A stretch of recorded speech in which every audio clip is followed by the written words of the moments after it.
Sir మాలలో ఉన్నప్పటికీ కూడా మీరు ఇండస్ట్రీ మనిషి, సో ఒక క్వశ్చన్ అయితే కంపల్సరీ ఇప్పుడు అడగాల్సిందే. ఇది అయిపోయాక మాట్లాడు.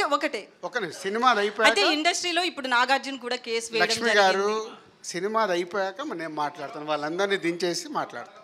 బిగినింగ్ డేస్లో ఎదగాలి అనుకున్నప్పుడు కొత్త కొత్త కాన్సెప్ట్ కొత్త డైరెక్టర్లను తీసుకొని వస్తూ కొత్త సినిమాలు క్రియేట్ చేశాను. తర్వాత నేను ఎదిగిన తర్వాత న్యాచురల్గా స్టార్స్తో పెద్ద డైరెక్టర్లతో చేయాల్సి వస్తుంది. ఉత్సాహంగా ఉల్లాసంగా చదువు సాగాలి, గొప్ప గొప్ప ఉద్యోగాలు సాధించాలి. Vignan deemed to be university. So పెద్ద డైరెక్టర్ల దగ్గరికి షిఫ్ట్ అయిపోయి నేను పెద్దగా అయిపోయాను.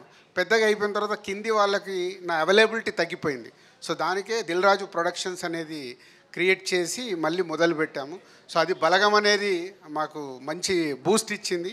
సో అందుకే అందరు న్యూ డైరెక్టర్స్ న్యూ టాలెంట్ని ఇక్కడ చేశాము. ఇంకా కొన్ని రోజుల్లో ఇంకొక న్యూస్ ఇవ్వబోతున్నాను. అది ఇచ్చేటప్పటికి ఇంకా మీరు డెఫినెట్గా అప్రిషియేట్ చేస్తారనుకుంటున్నాను. సార్ పబ్లిక్ షోతో పాటు సెలబ్రిటీస్ కూడా రీసెంట్గా ఒక షో వేశారు.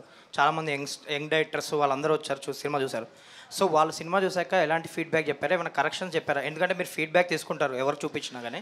అంటే ప్రతి రైటరు ప్రతి డైరెక్టరు పాయింట్ ఆఫ్ వ్యూస్ ఒక్కొక్కలాగా ఉంటాయి. బట్ అందరూ నాతో ప్రతి 35 movie director and Jathiratnalu director, mad director, committee Kurrollu director, ఇలా అందరు చూశారు. అందరు వాళ్ళ ఫీడ్బ్యాక్ ఇచ్చారు. ఫస్ట్ ముందు పాజిటివ్, సార్ సినిమా అదిరిపోయింది, మంచి సినిమా తీశారు, కొత్త టీంతో చాలా బాగా చేశారు.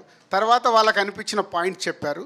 బట్ అదే ఒక్కొక్కరి పాయింట్ ఆఫ్ వ్యూలో ఒక్కొక్కలాగా ఉంటుంది అన్నాను కదా. అవి సినిమానైతే వాళ్ళు చెప్పిన దాంట్లో ముందు స్టేట్మెంట్ ఇచ్చారు కాబట్టి ఇంకెక్కడ ప్రాబ్లం లేకుండా యాజ్ ఇట్ ఈజ్ లాక్ చేశాం. సార్ గేమ్ చేంజర్ గురించి రీసెంట్గా ప్రమోషన్ స్టార్ట్ చేశారు. ఒక ఊపు స్టార్ట్ అయింది, ఒక వైబ్ స్టార్ట్ అయిపోయింది. సెకండ్ సాంగ్ కూడా రిలీజ్ చేశారు. అండ్ ఈ దసరాకి టీజర్ అంటున్నారు. సో అదొకటి, అండ్ రిలీజ్ డేట్ గురించి కూడా ఒకసారి క్లారిటీ ఇస్తే మీరు. స్వామి జనకాయిత గురించి మా సినిమా ప్రమోట్ చేసేటప్పుడు మీరు గేమ్ చేంజర్ అంటే గేమ్ చేంజర్ మీదకి వెళ్ళిపోద్ది, జనకాయిత గనక కనిపించదు. సో దీని గురించి ఉందాం, దాని ఆటోమేటిక్ స్టార్ట్ అయింది, దాని ఇంకా వేరే లెవెల్లో ఉంటుంది. సార్ అంటే దేవర లాంటి సినిమా కూడా హాలిడేస్ని యూజ్ చేసుకోవడానికి చేసింది, కానీ మీరు హాలిడేస్ అయిపోయిన తర్వాత సినిమా రిలీజ్ చేస్తున్నారు ఎందుకని? అంటే ఇది పండగ వాతావరణంలో రిలీజ్ చేస్తే బాగుంటుందని అనుకొని పండగకి పెట్టడం జరిగింది. సో ఇందాక నేను చెప్పాను కదా, పండగ అక్టోబర్ 12 రిలీజ్ చేస్తే మళ్ళీ దివాళీ వరకు 3 వారాలు గ్యాప్ ఉంటుంది. So business calculation. సో ఇలాంటి చిన్న సినిమాకు ఎక్కువ రన్ రావాలి. 1 వీక్లో ఇంకో సినిమా వచ్చి పడింది అనుకో, ఈ సినిమాకు స్కోప్ ఉండదు.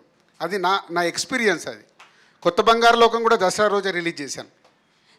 కాకపోతే హాలిడేస్ అన్నీ అయిపోతున్నాయి. కొత్త బంగారు లోకం కూడా హాలిడేస్ అయిపోయాక రిలీజ్ చేశాను. దసరా రోజే అక్టోబర్ 9, 2008 అక్టోబర్ 9 దసరా రోజే రిలీజ్ చేసి సినిమా చూసి ఊరికి వెళ్ళాను. ఇది కూడా చూసి ఊరికి వెళ్తాను. సార్ మాలలో ఉన్నప్పటికీ కూడా మీరు ఇండస్ట్రీ మనిషి, సో ఒక క్వశ్చన్ అయితే కంపల్సరీ ఇప్పుడు అడగాల్సిందే. ఇది అయిపోయాక మాట్లాడు. ఒకటే సినిమా అయితే ఇండస్ట్రీలో ఇప్పుడు నాగార్జున కూడా కేసు వేయడం. లక్ష్మి గారు సినిమా అయిపోయాక నేను మాట్లాడతాను, వాళ్ళందరినీ దించేసి మాట్లాడతాను.